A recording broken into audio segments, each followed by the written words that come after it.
আমাদের উদ্দেশ্য দীর্ঘদিন যাবৎ আমরা এই ব্যবসা করতে গিয়ে আমরা জায়গায় জায়গায় হয়রানি হই। কারণ এই সাঁতারে সেই সাঁতারে যদি প্রশাসনের সামনেও যদি গরুর গাড়ি ধরে নেয়, দুইটা চারটা ফুলাফান গিয়া সাইডও গরুর গাড়িটা দমক দিয়ে নিতে পারে, নিয়ে কি করে কুশালাত আনলোড করে গাড়িটা ছেড়া দিব বা কেস দিয়ে দিব, গাড়ির কেস দিব। কিন্তু আজ অব্দি এমন কোনো দৃশ্য নাই যে আমরা কারো গরুটা পাইয়া আইছি। কেস মামলা যাই কিছু হোক, কোর্ট কাছারি যাই কিছু হোক, আন্দোলন যত কিছু করি, আমাদের একটা গরু আজ অব্দি কোনো ব্যবসায়ী ফেরত পাইছে না। কেন? আমাদের ভুল কি? আমরা তো এখানে কারোর থেকে জোর করে আনি না। কেউ না কেউ সারা ত্রিপুরা রাজ্যে কৃষক বেশি, সারা ভারতবর্ষেই কৃষক বেশি। তো কৃষকরা কি করে? গরু পালে তার উন্নতির জন্য, হাল বাওয়ার জন্য, দুধ খাওয়ার জন্য, দুধ বেচার জন্য। যখন বিপদে পড়ে একটা কৃষক তার গরুটা বিক্রি করার সিদ্ধান্ত নেয়, বিক্রি করে টাকাটা পাইলে তার পরিবারের জন্য একটা বিশেষ দরকারের জন্য। যদি ওই কৃষকের গরুটা আমি কিনে আনলাম, আমার মতো পাঁচটা ব্যাপারী গিয়ে কিনে আনবো বাড়ি ঘরেতে, কিনে আনিয়ে সারা যতক্ষণ আমার কৃষকের বাড়িতে থাকবো তখন আমার কিন্তু কোনো বিপদ নাই। আর যখন আমি আইনে রাস্তাতে গাড়িতে উঠাবো তখন আমার পেছনে অনেক কিছু ঝামেলা। কেন? আমি এখানে অবৈধ কি করলাম?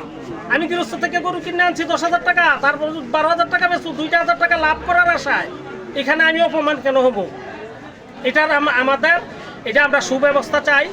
আমরা যতদিন এটা না হইব, আমরা অনির্দিষ্টকালের জন্য আমরা গরু বাজার আমরা বদ্ধ রাখবো, আমরা ব্যবসা করতাম। কোন গরু বাজার এটা নাম? আমরা জামদুরি বাজার, আমরা ব্যবসা করতাম। এখন বাজার তো আমরা বন্ধ করতে পারি না, সরকারের পারমিশন বাজার। কিন্তু আমরা যদি বাজারে না আসি, বাজার করে কে দেখা যাক, আমরা সিদ্ধান্ত আমরা নেব যে আমরা এই অপমান ভোগ করে আমরা ব্যবসা করতাম না, আমরা বেচা কিনা বন্ধ রাখবো।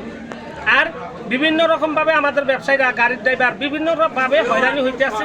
তো আমরা নাম নিশানা আমরা কারোর উদ্দেশ্য করে করি না। আমরা হিন্দু মুসলমান, আমরা সবাই একত্রিত।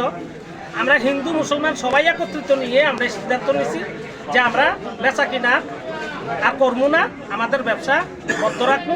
দেখা যাক আমাদের প্রতি কি সহানুভূতি আসে। যেহেতু এটা জামজুরি পঞ্চায়েতের আন্ডারে বা পঞ্চায়েতের অধীন, তাহলে আপনারা কি পঞ্চায়েতের কোনো পারমিশন নিয়েছেন বা কারোর জানাইছেন? প্রধান এমনিতে যদি পঞ্চায়েত মহোদয় যদি আমাদের ডাকে, আমরা তার উত্তর দিই।